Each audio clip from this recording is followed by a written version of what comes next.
Well, here we are in 2022, in a time where we've never had more options for entertainment. And yet, multi-billion-dollar corporations like Comcast seem to think that appealing to a fringe minority of people online is the best way to turn a profit. Which begs me to ask the question, what is the fastest way to alienate your fans and drive away viewers? Sexism in gaming.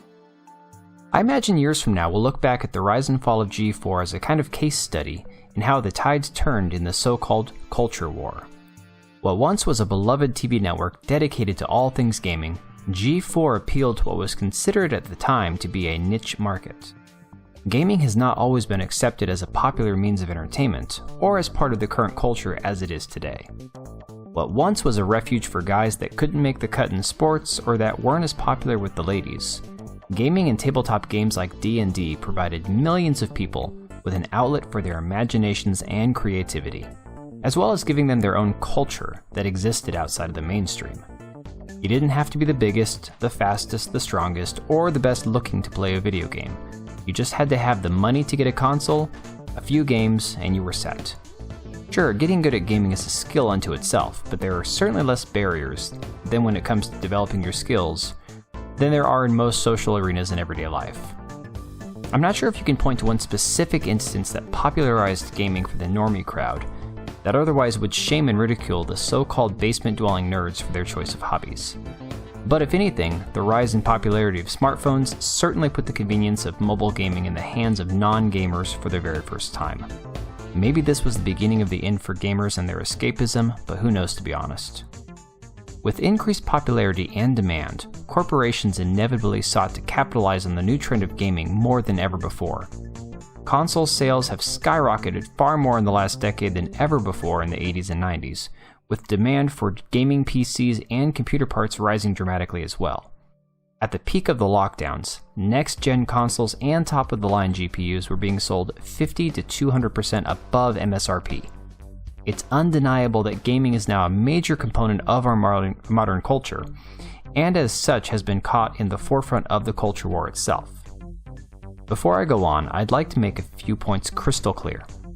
I believe there can be nuance when discussing gaming, politics, and modern societal issues.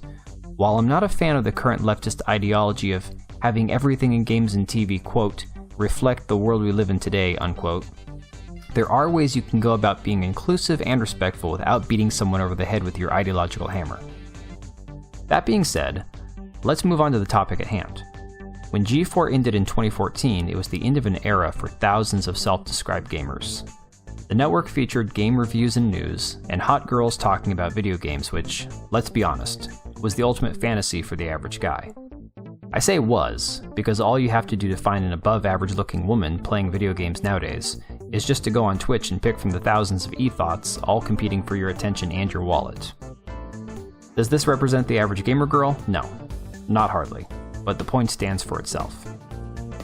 What G4 had was women like Olivia Munn and Morgan Webb discussing video games and being fun and flirty, which was kind of a thing that had never been done before. The hosts on G4, for the most part, were relatable and their opinions on games were trustworthy. They either actually played the games themselves or otherwise had enough respect for the fans to take the time to learn about the game. Fast forward to today. Most gaming media outlets have a very negative view of gamers. They often label the average gamer as toxic or sexist, using lazy insults to deflect from genuine criticism.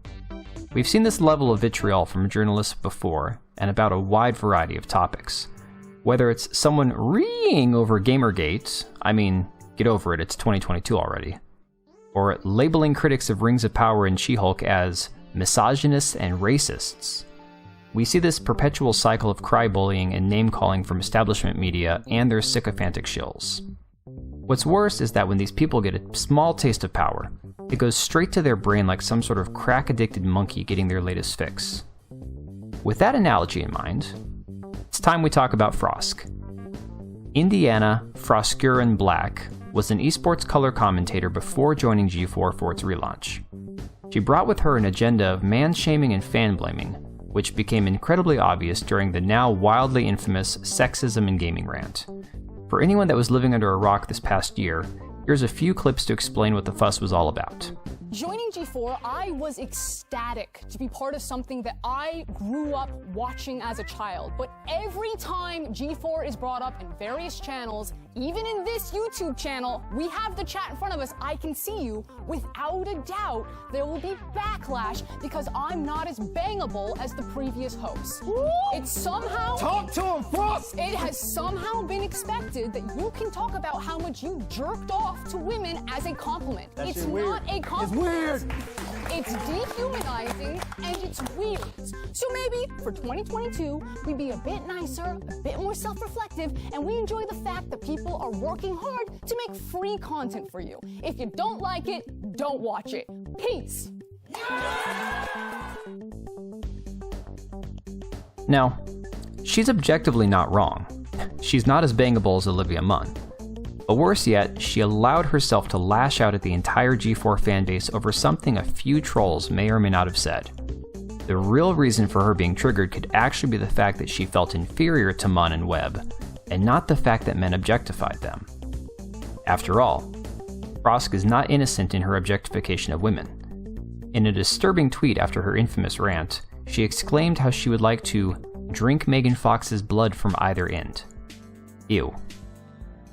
But, as Frosk is a lesbian and a woman, she herself is obviously exempt from claims of sexism or misogyny. What's worse is after her rant went viral, her G4 castmates as well as the now departed VP of G4, Blair Herter, all rushed to support her. In a stereotypically cringy show of support, Blair Herter tweeted the following. Grateful to spend my life with a woman who smashed glass ceilings. Honored to work with the women of G4TV's past and humans like Frosk here and today. Proud to work at a place that makes stuff like this. If you don't hear the below, unfollow me and don't watch us. We're not for you. What none of them were wise enough to realize, or at least publicly acknowledge, is that this was officially the beginning of the end. Viewership on G4's live streams quickly plummeted. Their Twitch and YouTube channels ceased to gain new followers and subscribers. It's been pointed out by several people in the industry that G4 isn't making more than about $5,000 to $10,000 a year from YouTube ad revenue across all three of their channels combined. This led to where we are now. A week ago, G4 tweeted out that their live streams for the day were cancelled and will resume on the 15th. What happened next was nothing short of a bloodbath. 20 to 30 employees were told they were being laid off. Mysteriously not among them was Frosk. She somehow had evaded the Grim Reaper's scythe, but couldn't stop herself from going on to Twitter to gloat about it. I imagine that the higher-ups at G4 didn't take kindly to Frosk dancing on her former coworkers' graves. Optically, it's a disgusting move, and it seems it was the straw that finally broke the camel's back. It was noticed by several people yesterday that she had removed G4 host from her Twitter bio. And that quickly caused a flurry among content creators wondering if this was just another move by her to troll the haters, or if her final bell had actually tolled. Within a few hours the story broke, and what we'd all been expecting to happen months ago finally happened. Frosk was out. She had worn out her welcome and caused more than enough collateral damage for even a multi-billion-dollar company like Comcast to tolerate. This marks the highest profile firing so far at G4, but I believe this is far from the end. With host Kevin Pereira leaving in October, and the general dislike from many fans towards Adam Sessler, any future iteration of this network is doomed to fail. If there's a lesson to be learned, it's that no amount of money that's pumped into a zombified shell of a network can overcome the pitfalls of current-day demographics. People are tuning out from the mainstream networks and are finding entertainment in people who broadcast on a shoestring budget. Does this mean the recently revived G4 was DOA? Only time will tell. For now, all we can hope is that people in the mainstream media will take this as a cautionary tale and maybe stop going out of their way to alienate the viewers. They probably won't, but hey, we can hope, right? Thanks for watching. Until next time.